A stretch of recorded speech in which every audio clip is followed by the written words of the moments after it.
Hey guys, welcome back to my channel maestro study lab. Friends, अभी तक मैं आप सभी के साथ कॉमर्स के 4 मैक्रो लेसन प्लान शेयर कर चुकी हूँ, जिसका 4th टॉपिक था कंज्यूमर एक्सप्लॉयटेशन। इसका लिंक आपको डिस्क्रिप्शन बॉक्स में मिल जाएगा। आज की वीडियो में हम डिस्कस करेंगे कॉमर्स का 5th macro plan, whose topic is partnership deed. So let's begin. आगे बढ़ने से पहले फ्रेंड्स, अगर आपने अभी तक मेरा चैनल सब्सक्राइब नहीं किया है then please subscribe it for more knowledgeable videos. So this is a lesson plan number 5 whose topic is partnership deed. सबसे पहले आप सभी को पता है कि हमें कुछ बेसिक इन्फॉर्मेशन फिल करनी होती है, लाइक डेट, सब्जेक्ट में मैंने लिखा है कॉमर्स, एंड कॉमर्स के अंडर भी जो मैंने पर्टिकुलर सब्जेक्ट सिलेक्ट किया है वो है accounts. Then class is 9th। Then topic है पार्टनरशिप डीड। पीरियड, जो भी आपको बच्चों को पढ़ाने के लिए पीरियड प्रोवाइड कराया जाएगा वो पीरियड आपको यहाँ पर मेंशन करना होगा। Time is 35 minutes and school, जिस भी स्कूल में आप टीचिंग के लिए जाएंगे उस स्कूल का नाम आपको यहाँ पर लिखना होगा। Now let's discuss general objectives means सामान्य उद्देश्य। मैंने आपको पहले भी वीडियो में बताया है कि जनरल ऑब्जेक्टिव्स का मतलब होता है कि आप जो भी टॉपिक बच्चों को पढ़ाने वाले हैं या जो भी सब्जेक्ट आप बच्चों को पढ़ाने वाले हैं उसके पीछे आपका क्या जनरल ऑब्जेक्टिव है, आप वो सब्जेक्ट बच्चों को क्यों पढ़ाना चाहते हैं। मोस्टली जितने भी आप मैक्रो लेसन प्लान बनाएंगे उनका जनरल ऑब्जेक्टिव ऑलमोस्ट सेम रहेगा। जैसे मैंने यहाँ पर जनरल ऑब्जेक्टिव में लिखा है to develop interest about commerce among students, to make students aware about the potential of commerce and to generate logical and mental abilities in students. So these are the general objectives कि मैं ये subject बच्चों को क्यों पढ़ाना चाहती हूँ। अब हम बात करते हैं स्पेसिफिक ऑब्जेक्टिव्स की, मीन्स विशिष्ट उद्देश्य। स्पेसिफिक ऑब्जेक्टिव्स का मतलब होता है कि आप जो भी टॉपिक बच्चों को पढ़ाना चाहते हैं आप उसके अंदर बच्चों को क्या क्या पढ़ाएंगे या क्या क्या आप समझाएंगे। जैसे कि मैं बच्चों को पार्टनरशिप डीड पढ़ाऊंगी, सो मैंने स्पेसिफिक ऑब्जेक्टिव्स में लिखा है to enable the students to understand the concept of partnership deed, to provide knowledge to students about the content of partnership deed and to aware the students about all the provisions in the absence of partnership deed। Means जो मैं बच्चों को subject पढ़ा रही हूँ partnership deed, मैं उसके under बच्चों को उसका कंसेप्ट बताऊंगी, उनके पार्टनरशिप डीड के कंटेंट्स बताऊंगी एंड उसके प्रोविजंस भी मैं बच्चों को एक्सप्लेन करूंगी। सो आप जो भी टॉपिक बच्चों को पढ़ाएंगे उसके अंडर आप बच्चों को क्या क्या चीज़ें एक्सप्लेन करने वाले हैं वही हमारे स्पेसिफिक ऑब्जेक्टिव्स होते हैं। नाउ प्रीवियस नॉलेज मीन्स बच्चों की करंट नॉलेज को उनकी प्रीवियस नॉलेज से लिंक करना। देन टीचिंग एड्स, आप अपना टॉपिक समझाने के लिए जो भी टीचिंग एड्स यूज़ करेंगे उन्हें आपको यहाँ पर लिखना होगा, like chalk, duster, roller board, pointer, black board और चार्ट पेपर। अगर आप बच्चों को कुछ समझाने के लिए या कुछ दिखाने के लिए आप चार्ट पेपर का यूज़ कर रहे हैं तो वो भी आपको यहाँ पर मेंशन करना होगा।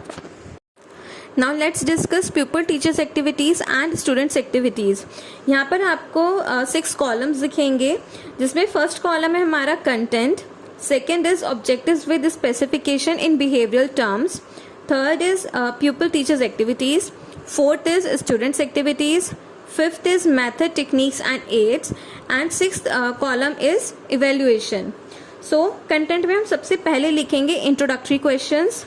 देन यहाँ पर आपको एक बात ध्यान रखनी है कि जो आपका ऑब्जेक्टिव्स विद स्पेसिफिकेशन का कॉलम है ये कॉलम आप हमेशा सबसे लास्ट में फिल करेंगे, बिकॉज जब भी आप बच्चों को जो भी टॉपिक एक्सप्लेन करेंगे आपको बच्चों से जैसा भी रिस्पांस मिलेगा उस टॉपिक को समझाने के बाद, तो उसी रिस्पांस के बेसिस पर आपको ये ऑब्जेक्टिव का कॉलम फिल करना होता है कि बच्चों से आपको कैसा रिस्पांस मिला है। Next is pupil teachers activities. So यहाँ पर हम सबसे पहले बच्चों से कुछ इंट्रोडक्टरी क्वेश्चंस पूछेंगे। इंट्रोडक्टरी क्वेश्चंस का मतलब होता है कि हमें बच्चों से कुछ ऐसे क्वेश्चन पूछने होते हैं जो उनकी प्रीवियस नॉलेज से रिलेटेड हो। देन उनके प्रीवियस नॉलेज से रिलेटेड क्वेश्चंस पूछते पूछते हम अपने करंट टॉपिक पर आते हैं। जैसे कि मैंने यहाँ पर सबसे पहले बच्चों से पूछा है व्हाट इज पार्टनरशिप, तो बच्चों ने मुझे उसका आंसर दिया है रिलेशन बिटवीन 2 और मोर पर्सन्स। तो मैंने उनके आंसर्स को स्टूडेंट्स एक्टिविटीज़ में नोट डाउन कर दिया। इसी तरह से मैंने थर्ड क्वेश्चन बच्चों से पूछा है व्हाट इज एग्रीमेंट, देन मुझे बच्चों ने आंसर दिया consent of partners. And then मैंने फोर्थ क्वेश्चन पूछा जो मेरे टॉपिक से रिलेट करता है, what does this agreement called under partnership. तो मुझे बच्चों की तरफ से कोई भी रिस्पॉन्स नहीं मिला, इसलिए मैंने स्टूडेंट्स एक्टिविटीज़ में लिखा है नो रिस्पॉन्स। मैथड में हम लिखेंगे question answer method. Then next content है हमारा statement of aim. Statement of aim के बाद हम प्यूपल टीचर्स एक्टिविटीज़ में लिखेंगे जो भी क्वेश्चन आपने बच्चों से लास्ट में पूछा है।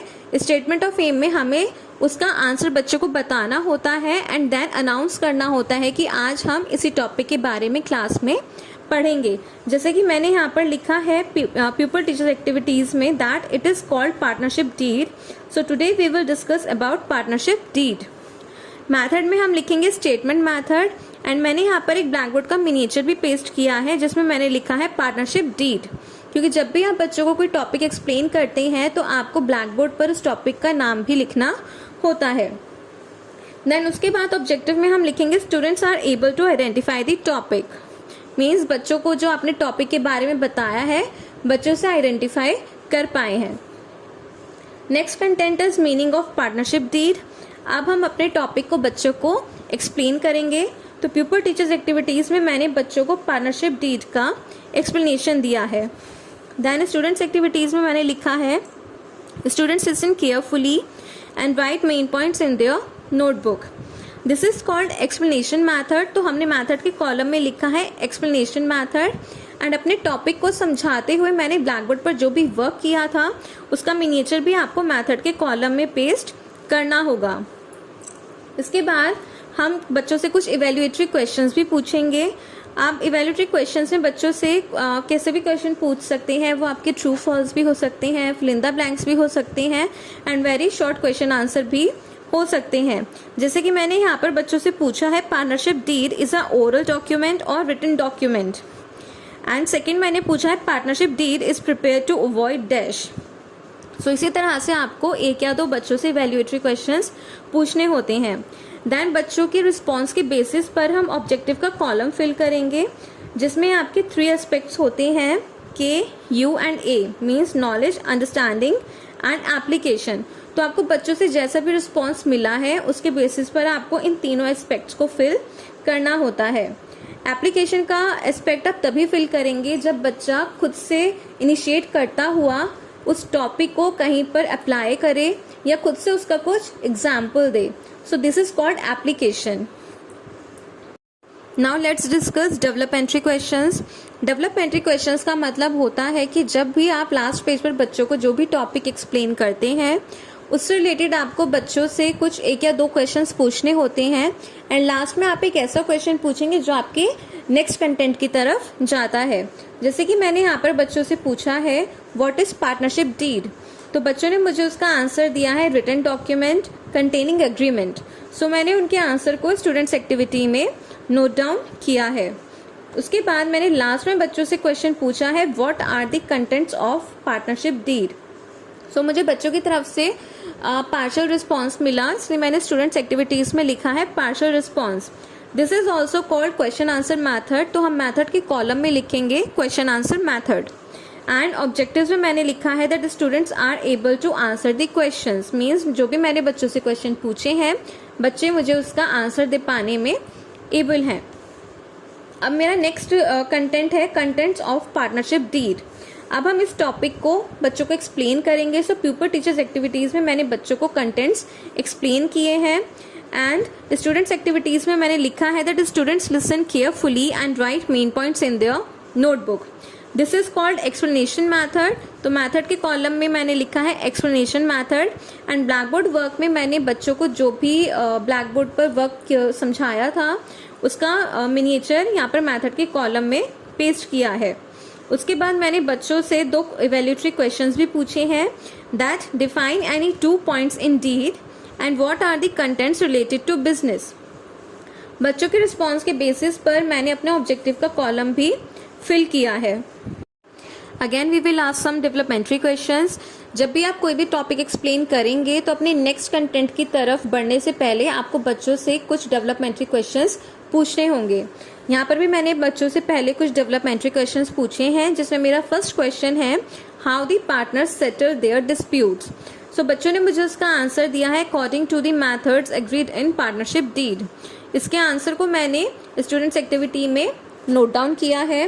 देन लास्ट में मैंने बच्चों से पूछा है what will happen if there is no partnership deed. So मुझे बच्चों की तरफ से कोई भी रिस्पॉन्स नहीं मिला, इसलिए मैंने स्टूडेंट्स एक्टिविटीज में लिखा है no response. This is called question answer method. तो मैंने मैथड के कॉलम में लिखा है question answer method. And objectives में मैंने लिखा है that students are able to answer the questions. हमें याद रखना है कि डेवलपमेंट्री क्वेश्चंस का मतलब होता है कि बच्चों की नॉलेज से रिलेटेड आपने जो भी बच्चों को लास्ट टॉपिक एक्सप्लेन किया है उससे रिलेटेड 1 या 2 क्वेश्चंस आप बच्चों से पूछेंगे। देन लास्ट में आप अपने नेक्स्ट कंटेंट से रिलेटेड क्वेश्चन पूछेंगे, जैसा कि मैंने यहाँ पर बच्चों से पूछा है। उसके बाद मैंने नेक्स्ट कंटेंट में लिखा है एब्सेंस ऑफ पार्टनरशिप डीड। उसके बाद प्यूपर टीचर्स एक्टिविटीज में मैंने इसको बच्चों को एक्सप्लेन किया है। देन स्टूडेंट्स एक्टिविटीज में मैंने लिखा है students listen carefully and right main points in their notebook.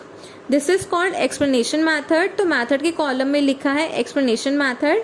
And इस टॉपिक को समझाते हुए मैंने ब्लैक बोर्ड पर जो भी वर्क किया था उसका मिनिएचर भी मैंने मैथड के कॉलम में पेस्ट किया है। बच्चों के रिस्पॉन्स के बेसिस पर मैंने लास्ट में ऑब्जेक्टिव का कॉलम भी फिल किया है।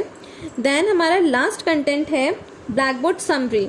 जब भी आपकी क्लास ओवर होने वाली होती है तो आपको बच्चों को एक ब्लैक बोर्ड समरी देनी होती है, जिसका मतलब होता है कि आपने आज की क्लास में बच्चों को जो जो कंटेंट एक्सप्लेन किए हैं, जो जो टॉपिक एक्सप्लेन किए हैं, वो आपको ब्लैक बोर्ड पर लिखने होते हैं कि आज हमने क्लास में ये पढ़ा है। सो प्यूपर टीचर्स एक्टिविटीज में मैंने लिखा है that pupil teacher write summary on black board. Then students activities में मैंने लिखा है students write black board summary in their notebook. And then method के कॉलम में हम ब्लैक बोर्ड समरी लिखेंगे। यहाँ पर मैंने एक ब्लैक बोर्ड का मिनिएचर पेस्ट किया है जिसमें मैंने लिखा है meaning of partnership deed, contents of partnership deed and 3 rules in absence of partnership deed. Means हमने आज की क्लास में इन टॉपिक्स को डिस्कस किया है। उसके बाद मैंने ऑब्जेक्टिव्स के कॉलम में लिखा है that students are able to summarise their learn knowledge.